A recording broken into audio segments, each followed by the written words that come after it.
নমস্কার বন্ধুরা, সকলকে আমাদের ইউটিউব চ্যানেলে স্বাগতম। সকল ইউটিউব দর্শককে আমাদের গীতা আয়ুর্বেদিকের পক্ষ থেকে অসংখ্য ধন্যবাদ। তো আজকে আমাদের ভিডিওর বিষয় হচ্ছে গুড হেলথ ক্যাপসুল আগের মতো কাজ করে না কেন। তো বন্ধুরা, গুড হেলথ ক্যাপসুল নিয়ে আজকের এই ভিডিওটি আশা করি আপনাদের খুবই সাহায্য করবে।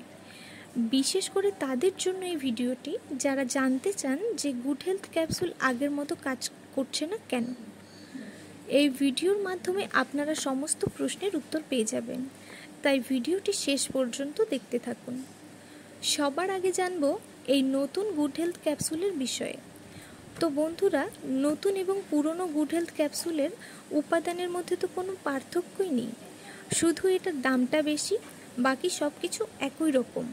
পুরনো গুড হেলথ ক্যাপসুলের রেজাল্ট এক সপ্তাহের মধ্যেই পাওয়া যেত, কিন্তু নতুন গুড হেলথ ক্যাপসুলের রেজাল্ট অনেক দিন ব্যবহার করার পরেও পাওয়া যাচ্ছে না। এখন প্রশ্ন হলো, কেন নতুন গুড হেলথ ক্যাপসুলের রেজাল্ট পাওয়া যাচ্ছে না? তো বন্ধুরা, পুরনো গুড হেলথ ক্যাপসুল কিছুদিন আগে সরকার ব্র্যান্ড করে দিয়েছে, কারণ পুরনো গুড হেলথ ক্যাপসুলে স্টেরয়েড পাওয়া গিয়েছিল। ব্র্যান্ড হওয়ার সাথে সাথে ডাক্তার বিশ্বাসের ফ্যাসি লাইসেন্সও ক্যান্সেল করে দিয়েছিল।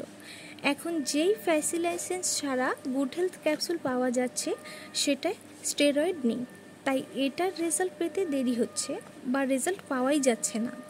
পুরনো গুড হেলথ ক্যাপসুলে স্টেরয়েড ছিল, তাই রেজাল্ট তাড়াতাড়ি পাওয়া যেত। কিন্তু বন্ধুরা, এটার সাইড এফেক্টও ছিল।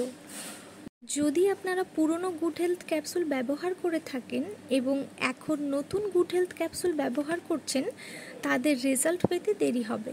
তবে এখন নতুন গুড হেলথ ক্যাপসুলের কোনো সাইড এফেক্ট নেই, কারণ এর মধ্যে কোনো রকমের স্টেরয়েড নেই। তো বন্ধুরা, আপনারা বুঝে গেছেন যে কেন আর আগের মতো রেজাল্ট পাওয়া যাচ্ছে না। তো আজকের জন্য এটুকুই, আবার দেখা হচ্ছে নেক্সট ভিডিওতে। আমাদের ভিডিওটি যদি ভালো লাগে তাহলে অবশ্যই লাইক এবং সাবস্ক্রাইব করে দিন, আর এই রকম ভিডিও টিপস পাওয়ার জন্য বেল আইকনটি অন করে দিন। ধন্যবাদ সবাইকে।